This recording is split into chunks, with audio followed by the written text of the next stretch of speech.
Hello everyone, good afternoon. This is me, Fe Parilla, signing once again in my YouTube. Sana po mapanood ninyo ang araw na ito. This is just my daily activities. Just finished my lunch.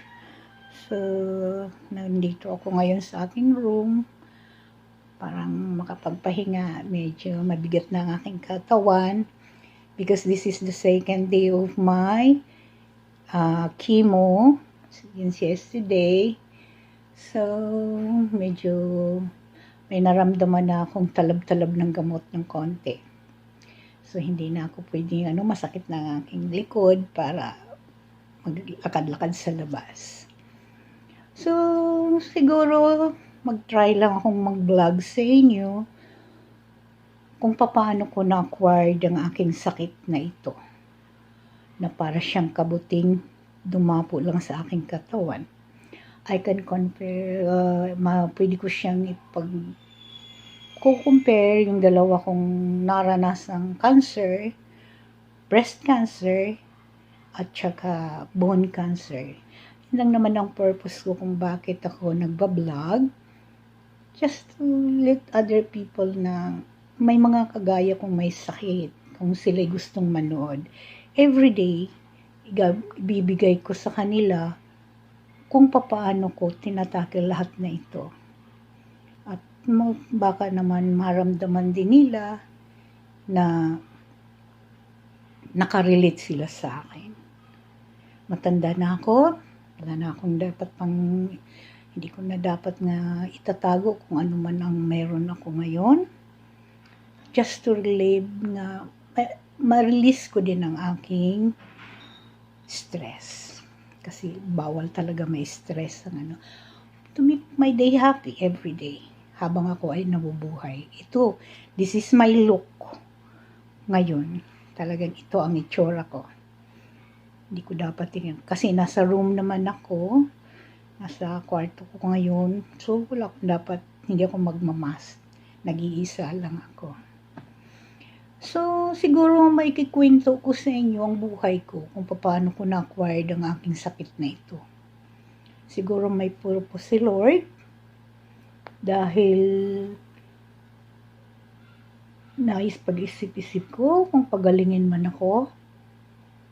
Gusto kong tumulong sa mga cancer patient na nasa mga institution na humihingi sila ng gamot na libre.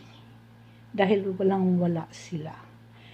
So, one time kasi, when I was in CWL, sa San Pascual Church, CWL, Women's Catholic League, chapter ng San Pascual Poblasyon.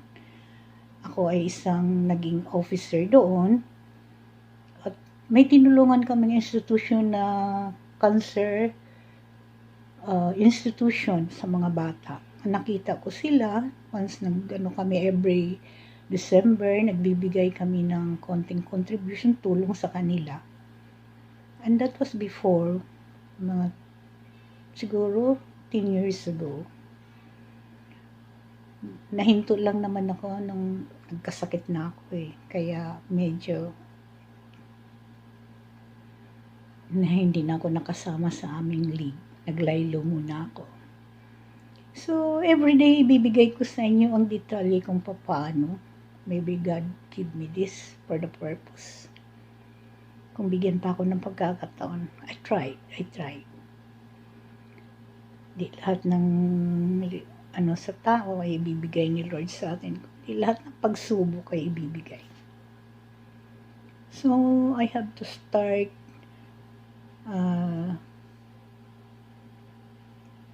every day,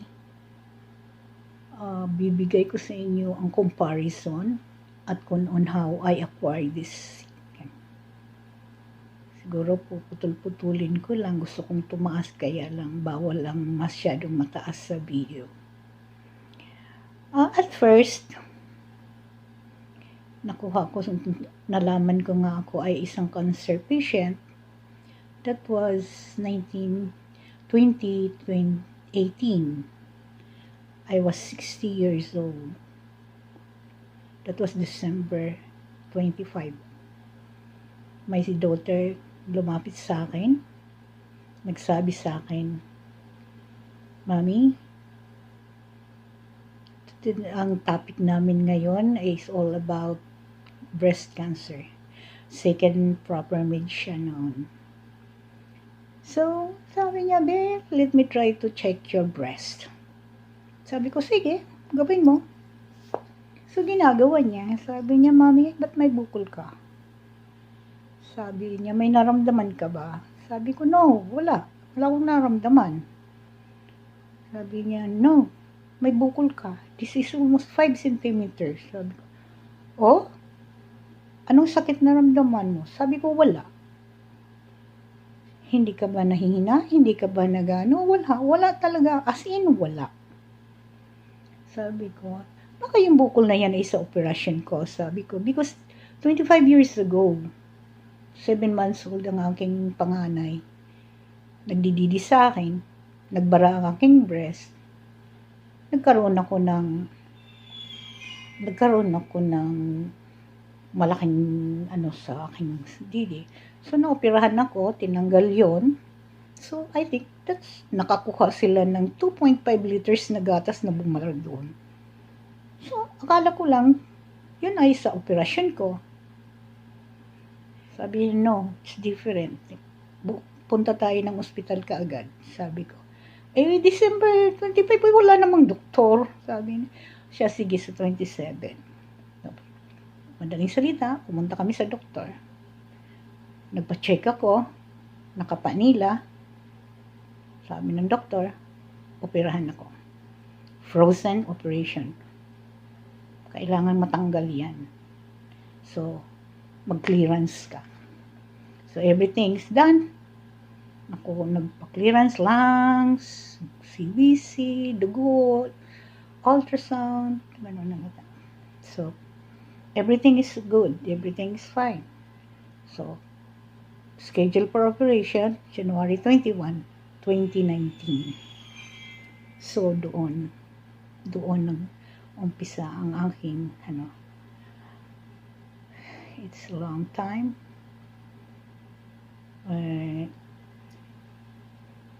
Nung nasabi, Mami, you have to go back, prepare yourself para sa operation January 10. So, bumalik ako January 9 para sa pag-admit.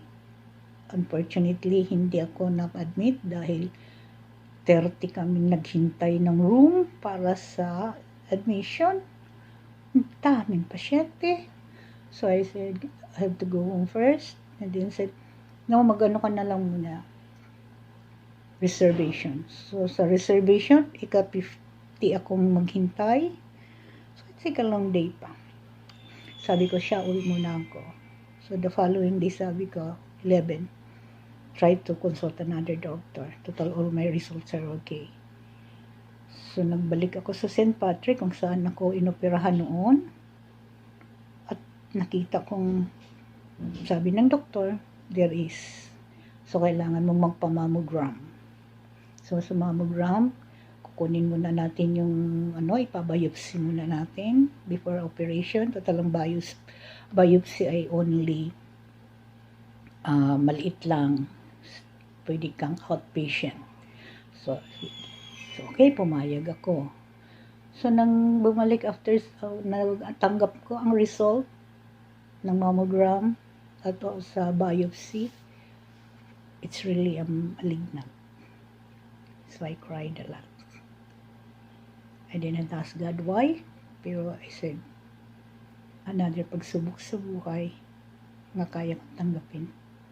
Sabi ko, Dok, I don't understand medical, pwede ba anak ko ang kakausapin mo? So, kausap niyang anak ko. Sabi ng anak kong nag-aaral ng medicine, Mommy, follow what doctor says.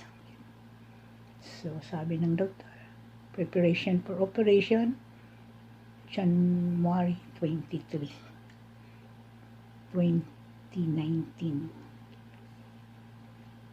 So, guys, everything is done. Nung maoperahan ako,